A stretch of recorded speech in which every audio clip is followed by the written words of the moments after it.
This is the Tech Phantom, and welcome to episode 16 of this walkthrough.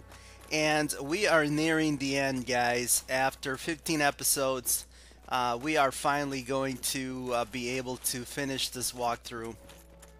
And in this walkthrough, if you've been following along, I have been using the composite bow, and I have not been using a shield. And I'm really excited because on the last episode I was finally able to sort of complete my secondary objective, sort of the fun objective that I had for this walkthrough, and that is to be able to don my favorite armor set in the game, and that is the Ornstein set.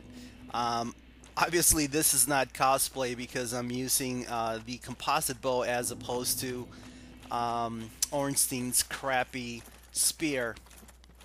So Ornstein looks a little bit funny holding a bow.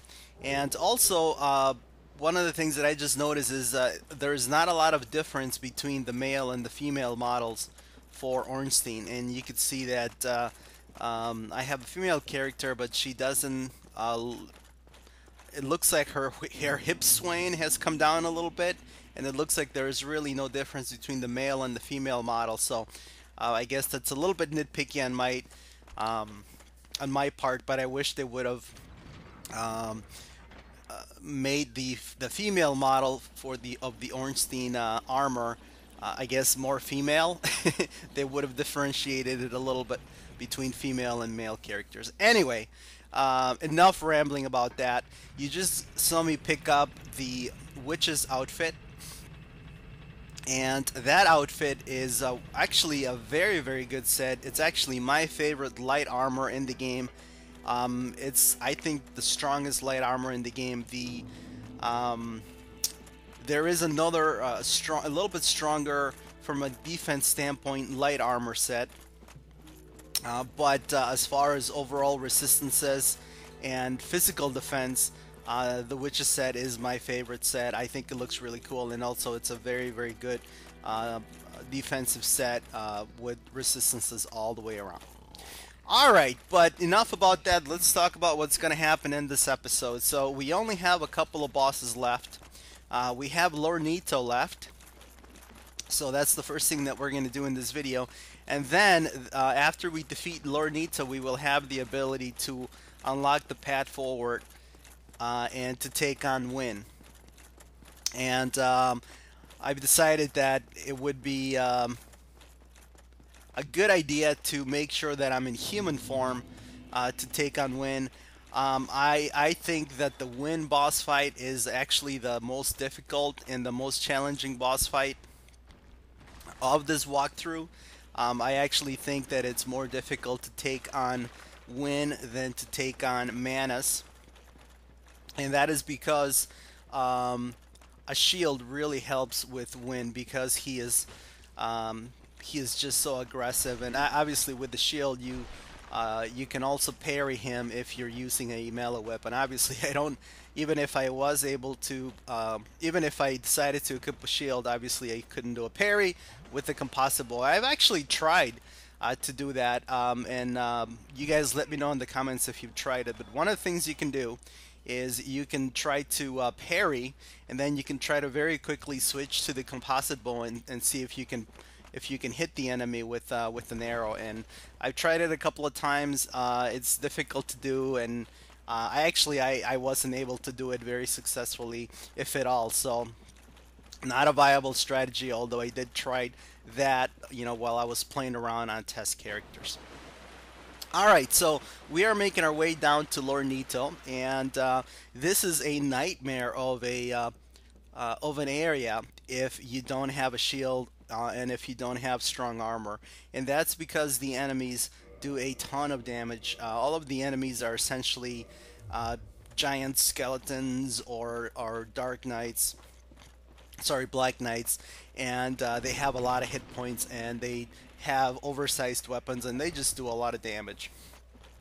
And you are forced to fight them because in most places you are in an area that's constrained, where you can't see very much to begin with, and second of all, the areas are not open, and if you're not careful, you can fall to your death. So this is an absolute nightmare of an area to do without a shield and only with the bow.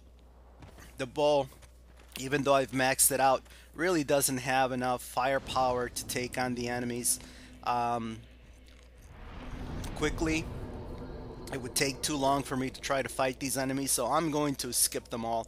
And that's actually one of the reasons why I've left Nito fight to the very end, is because I didn't know how long, how well I was gonna do in this area. This area has given me a lot of trouble on previous characters, and when I try to clear it out, it was just absolutely a really difficult thing to do. You end up consuming a lot of Estus flasks. So I've decided, and actually I think that's the case for some of my other walkthroughs as well with other weapons. I think the best strategy for this area, guys, is just to run through it and pick up whatever items you want, but for the most part run through it and avoid the enemies.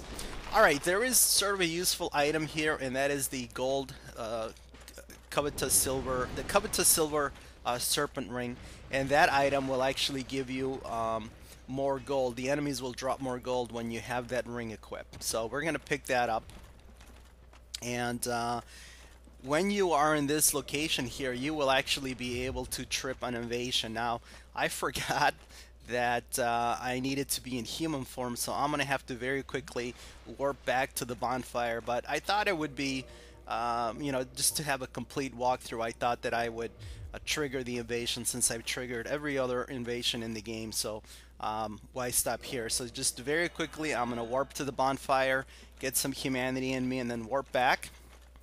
So we're back here, and we're waiting to trigger the invasion, and we're gonna switch to the full Ornstein set. We're gonna take off the sunlight maggot that was our light source in the dark areas below, and there you see where Leroy spawns. And I was a little bit worried about this guy because Leroy has really strong armor, and he has a weapon that's slow but does a ton of damage, and actually can block quite a bit if he uses it to sort of block in front of his face. So I was a little bit worried about how well this encounter was going to go, but you saw that once he starts to heal, he's an absolute sitting duck. So I was actually a little bit disappointed in this invasion. He turned out to be a piece of cake. So that was not what I was expecting. This went a lot easier and a lot better than I thought. And he gives you a good amount of souls, so it was a good thing that we triggered that invasion. Alright, so now we're going to continue forward, and we are just going to skip the bone towers and the giant skeletons that are trying to hit us and push us. And they will not follow you. If you're quick, they'll not follow you into the next area. And the next area has a bunch of pinwheels that you have to avoid. And obviously, if you fall all the way down to the bottom of the level, there are some skeleton babies that can make you toxic, so you need to be careful there. But my OCD is kicking in, and I'm picking up itemized souls even though I don't need them. Alright, so we've crossed the fog door, and we're ready to go into the boss fight with Lord Nito. Now, there are a bunch of different strategies that you can use with Lord Nito. I have rings that I can use. I could use the Leo ring to try to score some counters. I could use the Hawk ring and sort of stay back and try to poach him. Or I could use the Wolf ring to give me additional poise. And I think that's the strategy that I'm going to use. But one thing you want to do, guys, which I don't do in this video, and I recommend that you don't do what I'm gonna forget to do here, is make sure that you equip whatever ring it is that you want, or whatever equipment that you want. Make sure that it's equipped before you go into the boss fight area. And I forget to put on the wolf ring here, so I'm gonna go in there with power within, and I drop down into the boss area. You're gonna lose a little bit of your life, and now I realize that, hey, I need the wolf ring because I want to make sure that I have enough poise so that I can just focus all of my energies and focus all of my attacks on Nito, and just forget about the skeletons. The skeletons are going to spawn, and they do a little bit of damage, but my armor is pretty decent. So what I want to do is I want to establish a lock on Nito, and I just want to just go to town on him. And you want to try to avoid the swings of his Gravelord sword. His sword, the pyromancy, where the swords jut out from the ground, or when he actually swings and connects with the sword, that sword will fill up your toxin bar, so you could become toxic. So you need to be careful. You need to make sure that you do have either armor with good toxin resistance, or that you have an item to cure toxin, and that's why you guys saw me equip the Divine Blessing at the beginning, right before I dropped into the boss fight area. So I did become toxic. He hit me a couple of times, and the Ornstein set doesn't have as much poison resistance as you'd need, as I needed, but that's okay. I have a Divine Blessing. And for the most part, I was able to pretty much tank his attacks, and you saw that even with power within equip and even getting hit a couple of times, I only ended up using 4 Estus Flasks. Now, the reason that I quit and reloaded the game is because after you've defeated Leroy, you need to go to a bonfire and you need to come back to this area, and when you do that, his armor will become available and you can pick it up, and it's actually very, very good, strong armor. And it's one of my favorite heavy armors in the game. Well, I didn't want to have to go all the way back to another bonfire and come back here, so instead what I did is I just quickly reloaded the game, and that sort of spawned the armor, and I was able to pick it up. So that was the Lord Nito fight. And I used the tank strategy, and actually that's a good strategy to use if you have fire weapons. He is weak to fire, so you can come here with heavy armor, and you can come here with the fire weapon or with strong pyromancies, and you should be able to take him out. You just concentrate don't even worry about the skeletons. If you have a high level character, if you have good vitality, and especially if you have a good poise, you really don't need to worry about the skeletons. If you can do enough damage very, very quickly with the fire weapon, and you should be able to do much more damage than me if you have a different type of a weapon, you should be able to take out Lord Nito very, very quickly with a tank strategy. So that was what I decided to do. That's what worked for me. Hopefully you guys aren't disappointed. Hopefully you didn't want to see me dodge every single attack or take out the skeletons first. I was actually thinking of making a divine bow and taking out the skeletons first, because once you kill them with the divine bow, they will not reappear. But when I tried it on a test character, it really didn't gain me anything. If they held up their shield, that blocked the arrow shot, so I just ended up losing time. So it was just easier to tank once I realized that the skeletons were not going to pose too much of a threat, to this build, because I think I'm level 93 here.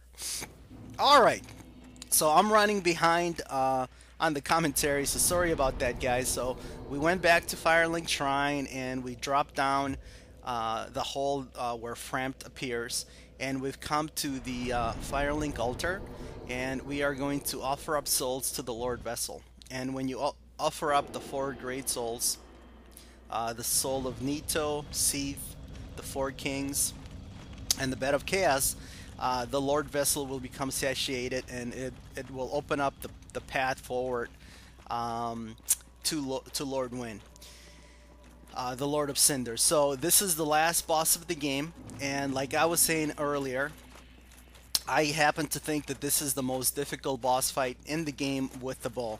And again, that is because he is extremely aggressive, he's extremely fast, and it does help quite a bit if you have a shield, because you can block a little bit of his damage. Now, he can stun lock you a little bit even if you have high poise, if he hits you repeatedly. So you want to make sure that you go in there with as much poise as possible. I always like to have fast roll against Lord Gwyn. There are strategies where you can essentially tank him And obviously the most common strategy, if you can pull it off, is to parry him and just essentially stand right in front of him, parry him with a buff weapon, and take him out. And he's supposed to be weak to magic. So obviously that's not going to be an option for us. Again, I don't have the ability to parry with a composite bow. So I'm going to have to rely on good timing and good dodging. And I'll talk a little bit about the strategy when I go into the boss fight with Lord Gwyn. Now, one of the things that I've done on most of the boss fights so far is I have used Power Within. So I'm actually going to try to use Power Within on this first attempt, because I wanted to be able to use, I want to be able to do as much damage on Gwyn as possible. And he's always going to start off the fight with a Superman lunging attack that, if he connects, it takes a huge amount of life off of your health bar. So you want to make sure that you dodge that attack, so you're not in a precarious situation like I am here, with half of your life bar already gone without having done even a single nick of damage to Lord Gwyn. And he hit me again, and boy, that was really disappointing, guys, and he kicked my butt. But that just gives you an indication of how difficult the fight is, or at least how difficult this fight happens to be for me. Because really, regardless of what kind of a character you have, if you don't want to melee him, this fight is actually pretty challenging and a good test overall of your Dark Souls skills. Alright, so you're probably wondering why I'm just blowing up with humanities here. And the reason is that I want to make sure, for whatever reason, I've just decided that I want to take on Gwyn on human form. I don't know why, it's just something that I decided to do. So, and I don't know how many takes, how many tries it's going to take for me to beat Gwyn. So I've just decided, okay, let's go with 10 humanity, and hopefully it'll take less than 10 tries for me to beat Gwyn with the composite bow. And I'm basing the number of humanities on experiences that I've had with this boss fight on other characters, because it has taken me a little bit of time. Now, one of the things that I've started doing for the Lord Gwyn fight that I actually helps me, I don't know if it would help you, but it does help me because of the way I play the game, is I like to use the Elizabeth mushrooms. And these mushrooms, what they will do is they will slowly refill your health bar over time. I think it's either over 30 seconds or 45 seconds or something like that. And I think they work a little bit better than an Estus flask, because if you take an Estus flask, you immediately get your life back, but after you get hit, you lose your life again. With Elizabeth mushroom, the life bar replenishes much more slowly, but if you get hit, your vitality will slowly increase over time. So I like that effect over time. I think it's more useful than an Estus flask for this boss fight. And also, I just thought it was unfair to have 20 Estus flasks when I've only had 5 Estus flasks on most other boss fights. So I've decided to not use Estus flasks for this boss fight, and instead to use the Elizabeth mushrooms. Now, one of the things that you guys may have noticed is that the Elizabeth mushroom icon was grayed out because Power Within was still active. So Dark Souls is not going to allow you to cheat a little bit, and it's not going to allow you to have Power Within draining your life while an Elizabeth mushroom is healing you, essentially negating the penalty of using Power Within. So it's an either-or situation here. You can either use Power Within or you can use an Elizabeth mushroom. So I've decided to use the Elizabeth mushroom, so I'm not going to be going in there with Power Within. I didn't have a good experience in my previous run, as you guys could see, and I think the composite bow is going to do enough damage that I will be okay. If you want to do an extra little bit of damage with the bow, you can equip the Leo ring to score some counters, but I prefer to have Hovel's ring and the Darkwood grain ring. Again, Hovel's ring is going to allow me to wear the full Ornstein set, which is something that I wanted to do this whole playthrough. You guys have heard me talk about it. And obviously the Darkwood grain ring set, the Darkwood grain ring is going to allow me to dodge. Now, one of the things that makes this area kind of frustrating and I'm trying not to laugh hysterically here, is the fact that the environment can kill you. Not just the enemies, but the environment can kill you. So you guys have to be careful, especially in that little spot there. So I was gonna edit that death out, but I decided that I'd leave it in for you guys to see. So you need to be careful with the environment navigating through, because you can't fall off. I think the developers did an outstanding job on the kiln of the first flame, because they have these four black knights, or five black knights, that you have to evade, or you have to defeat as you get closer to win. And the tension builds as you get closer and closer into the boss area. And it's actually a fairly lengthy run. So even if you're running through like I am here, you know, it does take some seconds to get to the boss fight. So that's gonna let your mind wander a little bit. You know, either get the butterflies going in your stomach, especially in the first time you're gonna fight, second time you're gonna fight Gwyn. So I think the developers did an outstanding job sort of setting the mood with this particular area, and they did something similar in Demon Souls. I'm not going to spoil what they did, but they did something similar there to sort of increase the tension, but I think they did a good job here as well. Alright, so there are my souls and my humanity, and I guess I didn't have any souls, but I did have some humanity. So let's make sure that we don't die this time in that little area. And now it's just a matter of avoiding all of the black knights. There are 5 of them. They will drop chunks, and they can drop their shields and their weapons as well. So if you haven't gotten a black knight weapon up until this part of the game, you will get it with just a little bit of farming. And here we go, guys. This is the Lord Gwyn fight. Try number 2, this time with the Elizabeth Mushroom. So let me talk a little bit about the strategy that I ended up using with the composite bow and what ended up working for me. So obviously you want to make sure that you avoid that first attack, because otherwise it's going to sort of put you behind the 8 ball right off the bat. Now there are a number of these sort of molehills, or these protuberances. I guess you can call them stalagmites. Anyway, there are a bunch of these protuberances that you can use for cover, and there's actually one that's bigger than the other ones. And if you can find that one, I'm not going to find it in this video, but if you can find that one, it will provide you quite a bit of cover. And a good strategy to use with any weapon, especially with the bow, is to try to circle around that formation, and that will allow you, that would give you a little bit of time to try to dodge the attacks and try to heal as you need.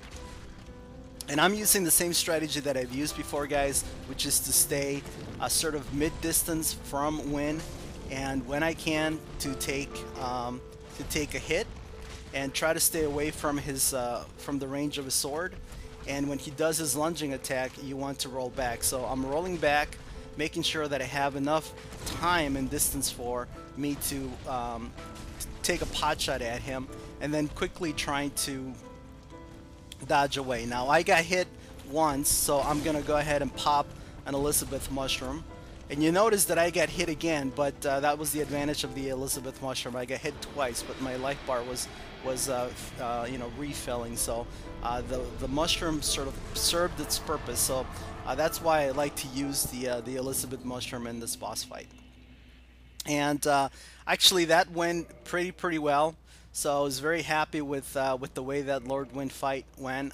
Sort of got into a rhythm, and again, use one of those ground formations to circle around or do the little dance with Gwyn, and that should give you enough time and distance to take pot shots at him. And you saw that the composite bow at plus 15 with this build, even without power within, even without any other kind of a buff like the Leo ring, it was doing quite a bit of damage, and we were able to successfully finish the game.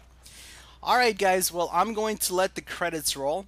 And for the last 6 or 7 minutes of this video, I'm going to tell you overall my experiences with the composite bow and the things that I liked and the things that I didn't like. So feel free to either tune out or just to, if you want to listen to me, to my musings and my ramblings on the composite bow, you're welcome. You're welcome to stay on. So. When I was a really first of all, I guess I'd like to have another or throw out another shout out to Viridian Island for recommending that I do this walkthrough. It turned out to be a lot of fun. There were many others that sort of wanted a ranger type walkthrough, but that was after Viridian Island had recommended it, and after I posted the comment, or I made the comment on one of my videos asking you guys what kind of walkthrough you wanted me to do. So thank you, Viridian Island, for planting the seed in my mind. I ended up having a lot of fun. Now, if you've seen my other videos, you know that I've mentioned that I'm not really a fan of the composite bow. I've never used it before, and after I finished the easy mode walkthrough, I realized that range attacks were kind of fun, and they added a whole new level of strategy to the play. So for me, it was a very natural transition to go from being a sorcerer into being sort of a ranger and using a bow. Now, the first time I tried the bow build, I actually tried it with the shield and with 20 Estus flasks, and it turns out that really a shield is not necessary with the bow. It helps in some cases, but in other cases it's actually going to hinder you, and it's going to make the playstyle a little bit more complicated. And that's because the bow is a two-handed weapon, and you have to constantly switch to your shield if you're going to be hit. And in some cases, if you don't switch fast enough, instead of actually holding up your shield, you end up going into the zoom animation. And that got me killed a bunch of times. So very quickly after doing my first test run with the test character, I realized that it was easier and actually safer, at least based on my skills, to not use a shield if I was going to exclusively rely on the composite bow. So on another character, I'd used the composite bow, and I used both the Leo and the Hawk Ring. And I only use, and again, I think I limited myself to 10 Estus flasks. And then that run, that playthrough, I learned that the composite bow was going to do way more damage than what was required to finish the game. I tried using different kinds of bows. I tried using fire bows, magic bows. I tried using lightning bows, but because of the bosses and the downloadable content are all immune to elemental and magic attacks, I finally decided that just a plus 15 plus 15 composite bow that does physical damage with a maxed out build was the way to go. And then it was just a matter of getting the dodging right with the bosses, and that's where the Dark Wood Grain Ring came in. So after doing a couple of test runs, was pretty happy with the way it was moving forward. It looked like it was gonna be challenging, but it wasn't going to be something that I was not going to be able to accomplish. So I decided to do the build. So there are a lot of fun things to do with the bow, and there is one more episode left in this series, the mailbag episode. So I'm going to try to put sort of a special video together for you guys of things that are cool and fun to do with the bow. So you're going to have a lot of fun if you are doing a bow only run. So I would highly encourage you guys do that, and you use this video as a guide. So let me as much fun as I had with the composite bow, and I have to tell you, after this walkthrough, I can officially call myself a convert, and you can put me squarely on the camp of I don't want to say a bow lover, but I'm definitely going to use a bow more in my other builds because it's a very, very useful tool, and it's actually quite a bit of fun. So some of the things that I liked about the bow, how it fires. I really like the how quickly it locks on, it fires, and how you're able to fire from either long distance or short distance.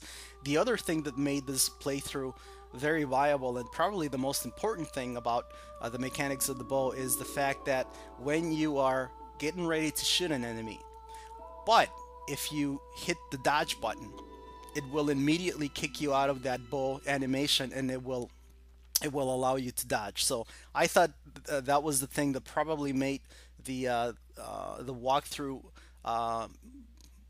that that made it the most viable for the composite to use the composite bow, because if you're in a situation where you're knocking out back an arrow and you're going to hit an enemy and you're sort of stuck in that animation, and the animate you won't be able to get out of that animation until you're done with it, you can get hit. So the fact that as soon as you hit the dodge button, no matter what you're doing with the bow, it's going to respond to your input. I think that was a brilliant mechanic.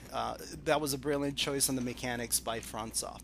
Now, one of the things that I didn't like about the bow, I actually didn't think there was enough variety of bows. There are a number of bows in the game, but I thought FromSoft could have done a lot more to make them actually a little bit more different than they are. Both with the animations and also with the actual mechanics of how they work. I also didn't like the fact that there weren't enough different types of arrows. And for some reason, there are no lightning arrows in Dark Souls. You can make a lightning bow, but you can't sort of complement it with the lightning arrow. So I really would have liked to have seen, for example, a spell where you can make a magical bow, a completely magical bow, not a physical bow that you get somewhere. So I would have liked a little bit more variety in the types of bows and in the arrows. And I also would have liked it if you are able to backpedal or move left and right as you're shooting. And that's actually something that the developers have implemented in Dark Souls 2. So I'm very, very happy to see that. But like I said, overall, those are two sort of nitpicky things that I found on the bow. Overall, I very, very much enjoyed this walkthrough. It was challenging and fun at the same time, and I would again highly recommend that you try this walkthrough yourself. I think you'll love it. Or for sure, if you're like me and if you're not sure about a composite bow, try it out and add it to your complement of weapons, because it's really going to come in handy, and it's really going to help in some situations as you're getting through the game. Alright guys, well that's going to do it for this episode. In the next episode we're going to do the mailbag. Thank you for watching. This is the Tech Phantom signing off.